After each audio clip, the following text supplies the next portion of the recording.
मित्रों, आप गरीब हैं, अमीर हैं, इन चीजों की चिंता छोड़ दो दोस्तों। एक बात की जरूरत होती है, आपका आप पर भरोसा होना चाहिए।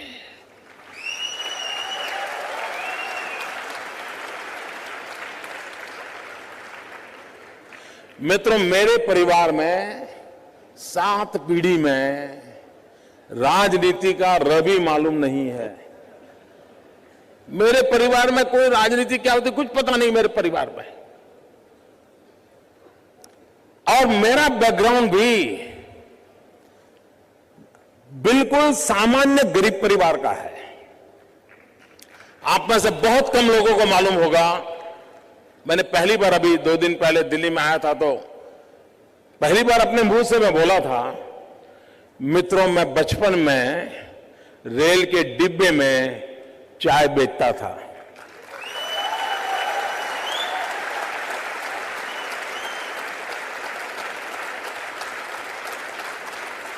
और आज आपके सामने खड़ा हूं।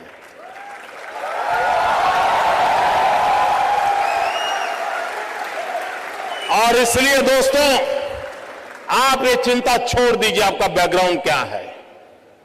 बिल्कुल घबराइए मत दोस्तों। आप किस परिवार में पैदा हुए हो, किस अवस्था में पैदा हो, चिंता छोड़ दीजिए दोस्तों। अगर आपके दिल में समाज के लिए, देश के लिए करने की आग है, निकल पड़िए दोस्तों, रास्ता अपने आप मिल जाएगा।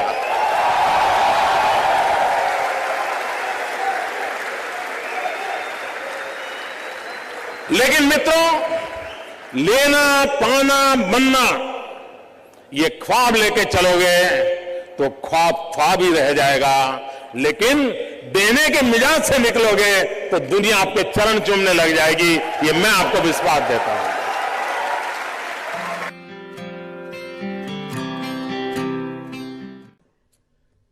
स्टार्टअप, मैं कल एडम से बात कर रहा था तो बड़ा इंटरेस्टिंग है, उसको मिलने जैसा है।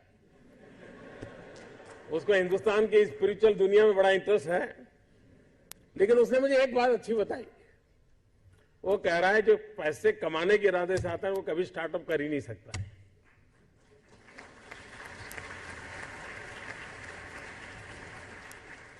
जो कुछ करने के इरादे से आता है, पैसे उसके लिए बाय प्रोडक्ट होते हैं। और आप सबने देखा होगा कि आप लोगों ने जब शुरू किया होगा तब आपने बैंक बैलेंस क्या होगा ये कभी नहीं सोचा होगा। लेकिन किसकी जिंदगी में क्या बदलाव लाता हूं यह सोचा होगा, तब हुआ होगा।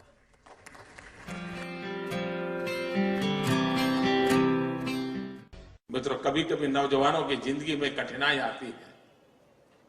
सुबह अगर किसी क्रिकेटर की अखबार में फोटो देख ली, उसकी बड़ी वाहवाही हुई देख ली, तो मन करता है यार क्रिकेटर बनना अच्छा होगा। दोपहर को किसी टीवी चैनल पर किसी फिल्मी कलाकार का नाम रोशन दिखता रहा तो मन करता नहीं यार ये अच्छा है। शाम को किसी डॉक्टर ने बहुत अच्छा काम किया है देख लिया तो मन करता है यार ये अच्छा है। यानी कई नौजवान मिलेंगे आपको, हफ्ते में 3 नई नई योजनाएं बताएंगे और आप भी परेशान हो गए। यार पिछले हफ्ते तो कह रहा था कि मुझे बिजनेसमैन बनना है और इस हफ्ते कह रहा है नहीं मुझे तो पॉलिटिशियन बनना है। मित्रों, ज्यादातर लोग ऐसे हैं जिनकी इच्छाएं रोज जन्म लेती हैं और ज्यादातर इच्छाओं का बाल मृत्यु हो जाता है। मित्रों, ऐसी क्या इच्छा होती है जिसका बाल मृत्यु हो जाए? कुछ लोगों की तो इच्छा ऐसी होती है जिसका गर्भधारण ही नहीं होता।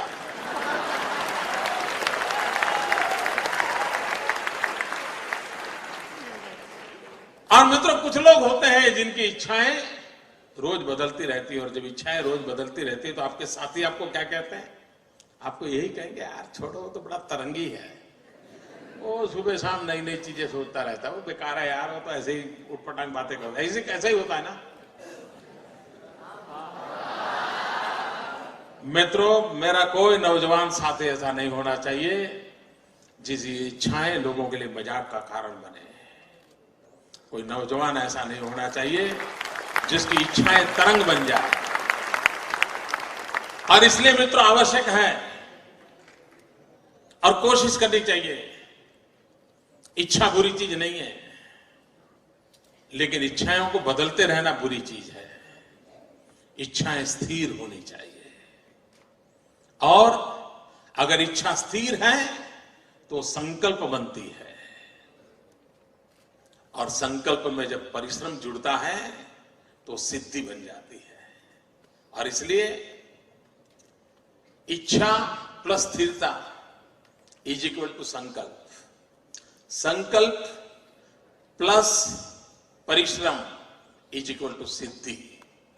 इस छोटे से अर्थ अलजेब्रा के समीकरण को लेकर के हम जिंदगी को बनाने की कोशिश करेंगे तो मैं मानता हूं मित्रों कि हम जीवन में कभी विफल नहीं हो सकते।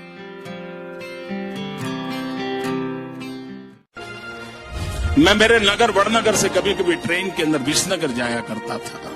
एक 12-15 साल का किशोर जिसको पोलियो हुआ था, कमर के नीचे का शरीर काम नहीं कर रहा था, वो मुश्किल से ट्रेन के अंदर चढ़ गया।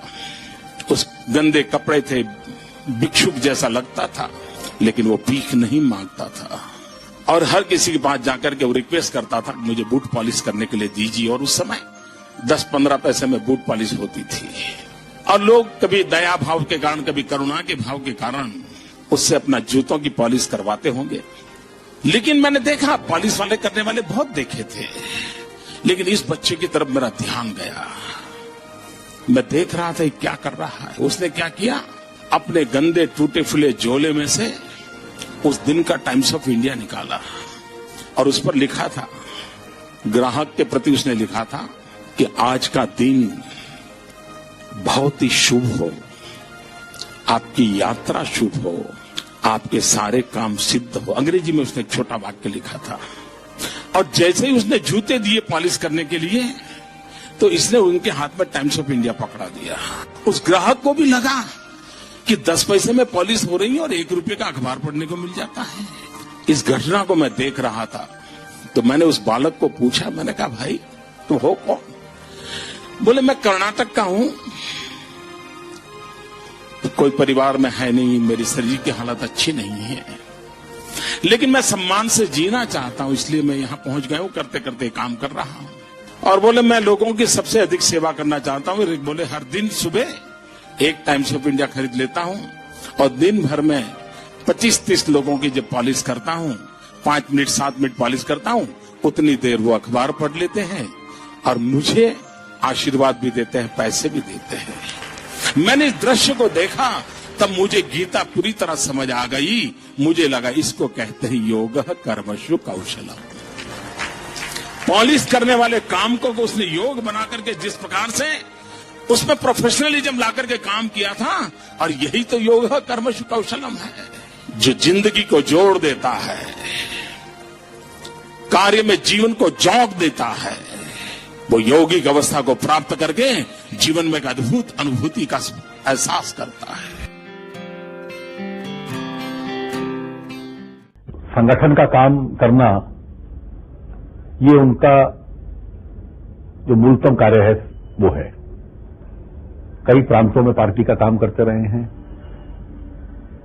और जिन लोगों के साथ काम करते रहे हैं उनको भी लगता है कि वो टफ टास्क मास्टर हैं, डिसिप्लिनरियन हैं, नए नए आइडियाज उनको सूझते हैं।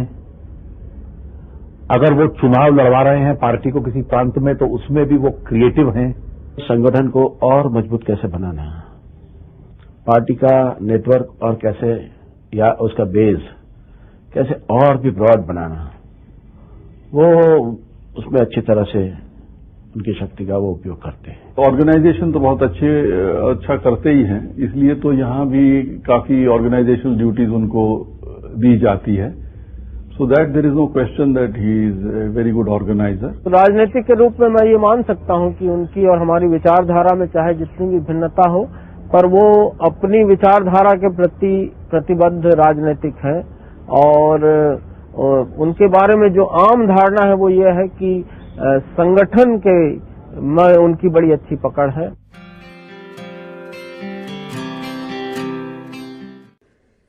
क्योंकि ज्यादातर ये फर्स्ट जनरेशन एंटरप्रेन्योर है, ऑल स्टार्टअप्स। और जब कुछ सोचा होगा, नहीं बेटे अपना काम नहीं, तो कहीं नौकरी कर ले, शुरू में जब दोस्तों ने सुना होगा, बहुत मजाक उड़ाया होगा, उपहास किया होगा, जाते आते आपको उसी उपनाम से सुनाते होंगे, ये कुछ करने वाला है, ये करने वाला है। फिर एक पल आया होगा, सारी दौर विरोध हुआ होगा, सब दूर परिवार के लोगों ने विरोध किया होगा, नहीं ये नहीं करना है, जाओ कमाओ, नौकरी कर लो, देखो उसका पहचान है, वो नेताजी को जानते हैं, जाओ उसको मिल लो।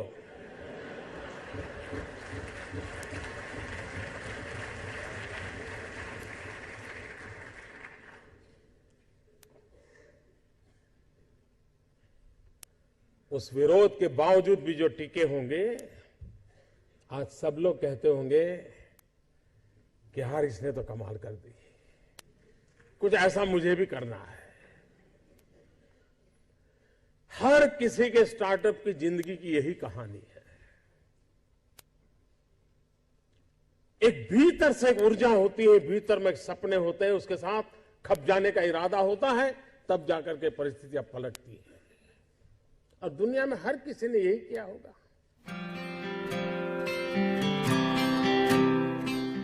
आपके जीवन में आप उस अवस्था में है, उस अवस्था में इतना पसीना बहाना चाहिए, इतना पसीना बहाना चाहिए, साथियों को लगना चाहिए कि यार ये एक बड़ा अवसर ऐसा है, खुद मेहनत करता है तो और औरों को कभी कहना नहीं पड़ता है, तो सब लोग दौड़ते हैं। आप अगर बोर्ड लगाओगे एक समय पर ऑफिस आना चाहिए, उसकी उतनी ताकत नहीं है कि आप समय के पहले 5 मिनट पहुंच जाए, उसकी ताकत है। आप अफसरों को कहेंगे भाई सप्ताह में 1 दिन दौरा करना चाहिए, रात को गांव में रुकना चाहिए, 2 दिन रुकना चाहिए, उतनी ताकत नहीं है कि जब तक हम जाकर के रुके।